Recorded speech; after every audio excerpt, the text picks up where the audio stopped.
Hello, I'm the Nostalgia Critic. I remember it so you don't have to. Guess what? I was looking at the lineup and it turns out the very next movie I'm gonna review is The Avengers! I know, can you believe it, right? One of the most hyped up comic book movies of all time. I didn't even know it was finished yet. But apparently, we're gonna take a look at it and see how it holds up. Are you ready? I know I sure am. Let's take a sneak peek at what we're in store for.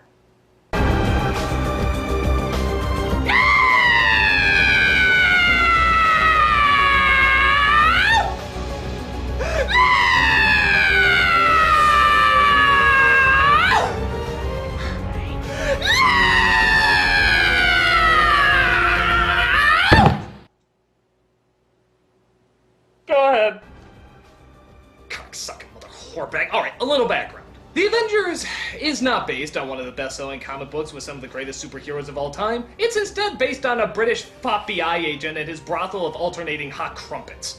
I guess it was sort of like a James Bond meets the prisoner sort of thing, and before I get a million angry emails, no, I've never actually seen the show. But hey, a movie should be good despite the fact if you've seen the show at all. And depending on what I've heard about this film, we're screwed. Let's dive right into The Avengers. We start off with Secret Agent John Steed, played by Ray Fiennes, walking through an obstacle course training him in case everybody in the friggin' world goes fucking blood hungry. Well done, Steed. My pleasure. Macaroons. For Mother. And who is Mother, you may ask? Well, it turns out that Mother in this movie is a man. Well, not quite that bad. But he is the head of the Ministry of Elite Intelligence. He's played by that British guy who always seems to be in everything but you never bother to take the time to figure out what his name is. And if you're really ballsy enough to actually say what his real name is in the comments below, fuck you, the rest of the world knows him as that British guy whose name we can't remember. He sends out a message to another agent, Emma Peel, played by Uma Thurman, who's just moseying around the house in her everyday, ungodly expensive Chinese dress. Oh, come on, ladies, we all know you do that. Please answer the telephone.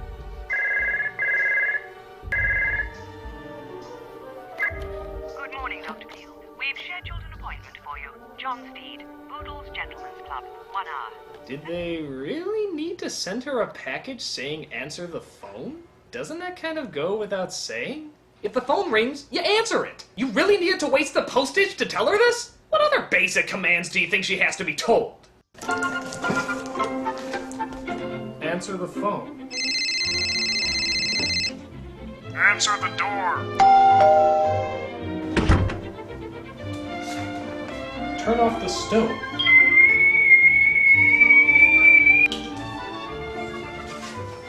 Open the microwave. Tell Sean Connery it's too late for this film, but he can still back out of A League of Extraordinary Gentlemen.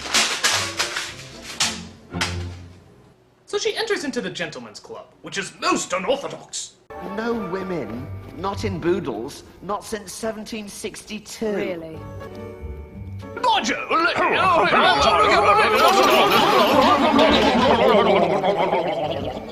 She then meets up, at least it's probably up now, with John Steed.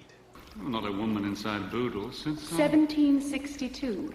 You're not someone who plays by the rules, Doctor. Oh, you mean like the direct rule she was given to meet up with you, even though women aren't allowed in this place? How's that breaking the rules? It's not her fault you chose a location. That makes no fucking sense. Now that we've settled the matter of titles, will you kindly explain why you wish to meet me? I didn't. Mother did. Mother? Mother. So as they drive off to meet Mother, you may notice something very odd about the people of London in this movie. There's no people of London in this movie! What is this, 28 days later? I've never seen the place so abandoned! Maybe they heard they were filming this shithole and evacuated the city to save on therapy bills. Tea? Sugar, 1 lump. So Peel talks about how she was working on a weather shield that was being built as a defense mechanism. The only problem is the research lab has been blown up by an all too familiar face. You're our chief suspect. I'm innocent, of course. Why would I sabotage my own project? You tell us. You'll be allowed a privilege to prove your innocence. If you didn't blow up Prospero, find out who did. Really? You have video evidence that she is the culprit and you're actually gonna let her solve the case? This seems a tad backwards. He'd like us to work as a team. You mean I have to trust you? Trust? It's your face that got caught on the video camera, you dumb broad! He should be having a hard time trusting you!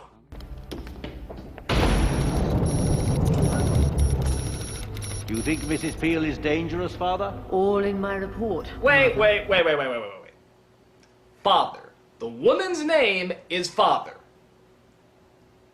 Let me see if I understand this ministry correctly. You have a woman named Father, a man named Mother, a package instructing agents how to pick up a phone, a message telling a woman to meet in a place where no women are allowed, and most likely letting a criminal with hard evidence against her solve her own crime? Does anything in this agency make sense? Everything is totally friggin' upside down! Hell, while we're at it, why don't we throw in some more confusing names? Yes, after you have the information, drop it off to Agent Sister, who will then drop it off to Agent Brother, right after handing it over to Agent Cat, who will relay the message to Mr. Dog, and Mr. Dog will confirm it with Agent Black. I'm so glad things work so sensibly around here!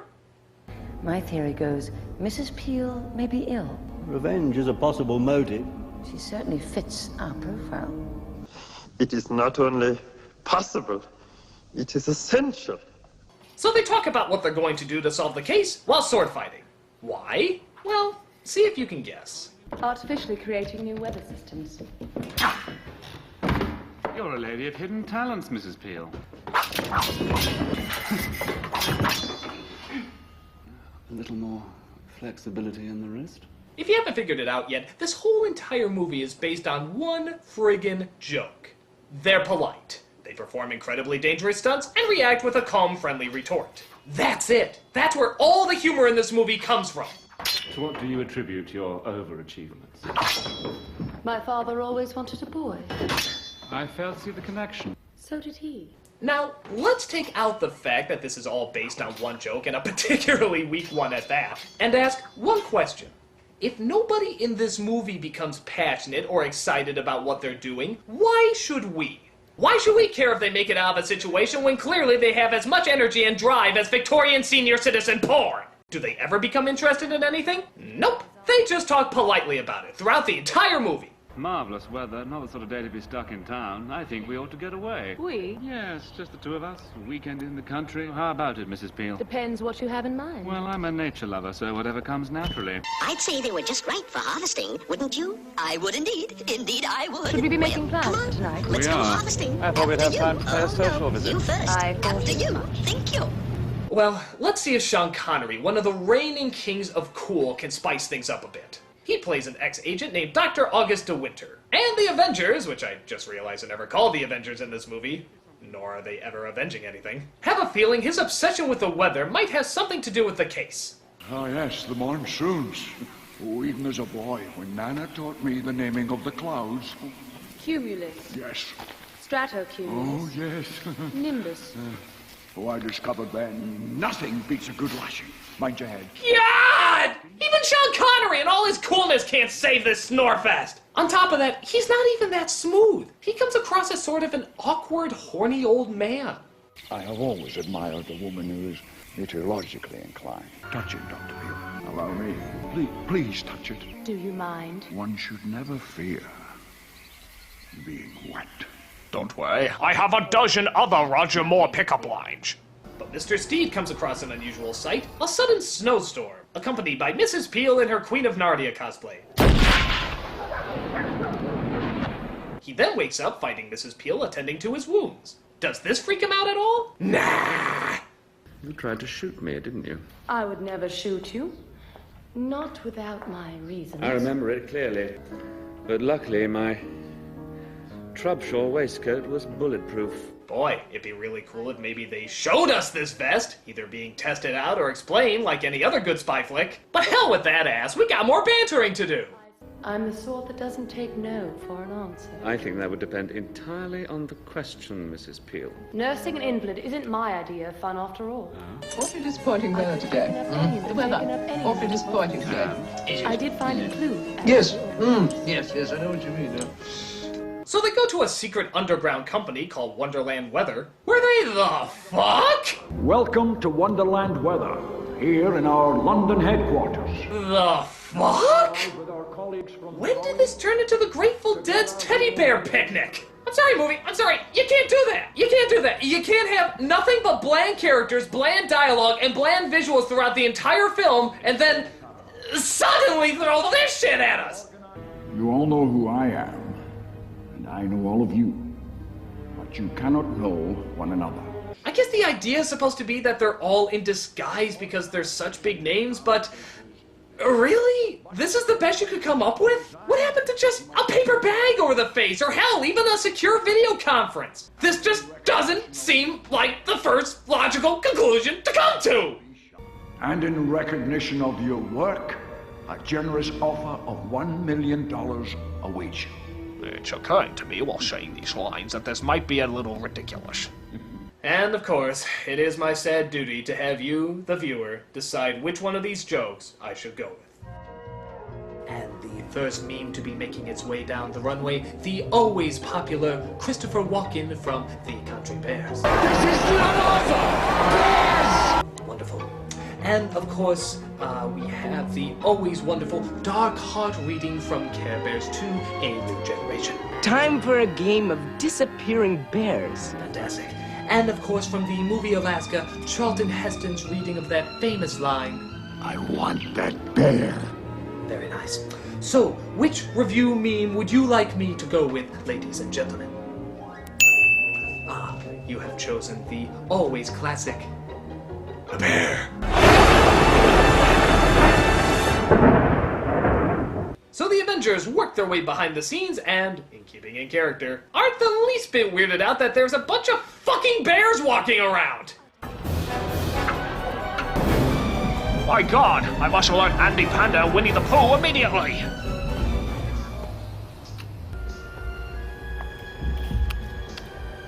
Gummy bears bouncing here and there and everywhere.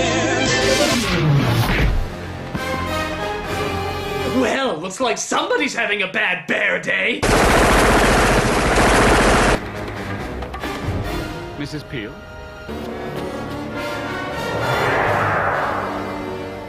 Movie, will you just look at yourself? That was Uma Thurman in a bear suit jumping off a building. Please tell me somebody at one point finally said, hey, this might be really fucking stupid! Time to pay Sir August another visit. So Steve now believes that there are two Emma Peels, which makes the bad guys send out their real serious weapons now. Or they just battle this dumb shit. Look out! They come directly from Dr. Wily's!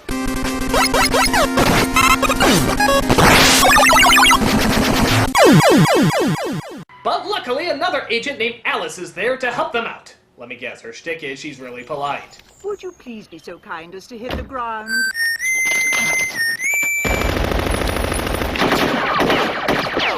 So they go back to Sean Connery's house where he has a devious plan for them both.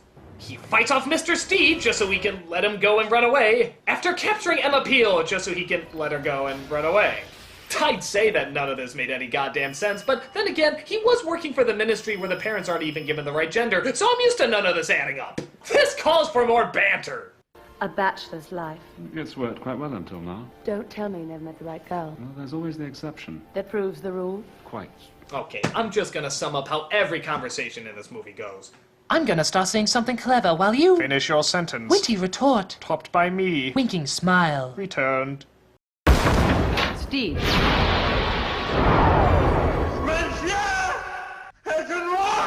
I want Mrs. Peel. Interrogation. Mrs. Peel is under arrest. So they take Mrs. Peel away when Steve realizes he needs help from another secret agent.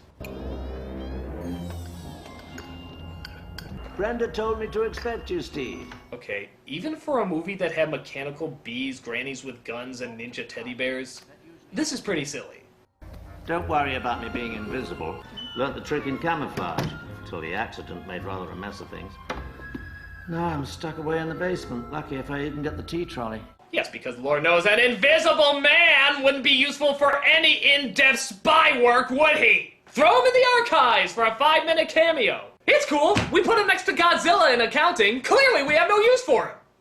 So Connery makes his threat to the world leaders that he will destroy the world, if anybody was in it, with his violent weather maker if they don't give in to his demands. Hundreds of millions will die. They'll drown, burn, freeze. You have no choice.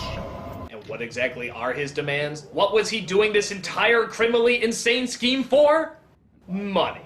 What do you mean he did it for the money? He's a doctor. He's already rich. Right you are! He clearly has millions of dollars, a hedge maze, a ton of useless expensive collections, but apparently that just isn't enough for him. I guess he wants to save up for buying the planet Jupiter or something. Hey, we all need a hobby! The countdown has already begun. This is merely the beginning. Please never zoom in on any gray hair in that area again. I'm trying to eat my popcorn. So they discover that Peel is a clone and Father is a traitor, as she throws Mother from the chair and takes both Peels with her to escape in a hot air balloon. It really isn't Mother's Day. Oh please, you were riding such a high note with that one should never fear being wet line. The balloon, Steve, the balloon! Don't mind me! Yes, never mind the beaten man falling over in a wheelchair freezing to death. You have to save the woman who they didn't handcuff for some reason, allowing her to climb out and blow up the balloon. Still keeping the ministry settings to total fucking retarded, aren't you? Are you alright? And the other Mrs. Peel? Dispatched, I think. So after they, what a shock, banter some more, they get ready to plan their final attack. Hamster style.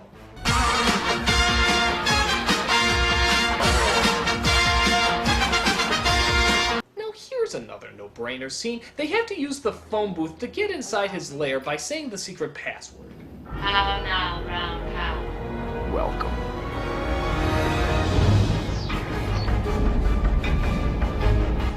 Okay, so now he's got him. They're totally trapped in the cage for him to do whatever with the ass rape! You opened the cage? Are you a freaking moron? I think the most intelligent thing in this movie is the fucking umbrella! Don't wait for me. Perish the thought. Winking smile. Return. So they split up and try to destroy Connery's evil machine. Mr. Steed fights him head on, while Mrs. Peel fights a henchman played by then unknown comedian Eddie Izzard. Cake on, Dad! Gonna run out of cake at this rate.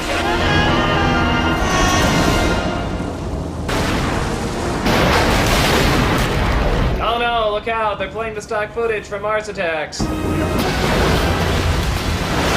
So, in a very bizarre way to go, Sean Connery gets stabbed by Mr. Steed and then struck by lightning.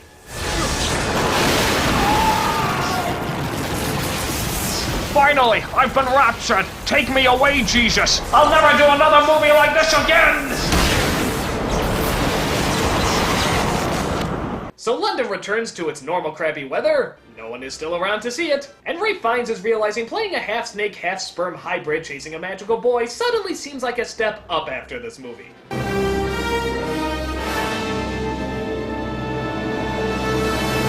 And that's the Avengers. What a cup of dick!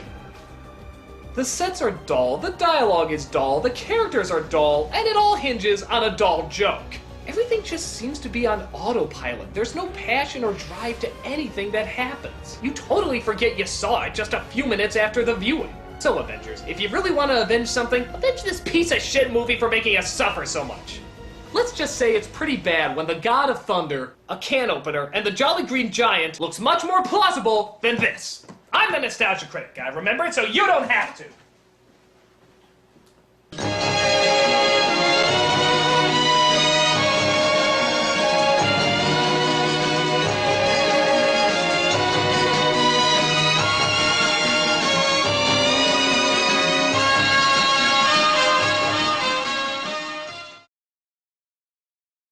One should never fear being wet.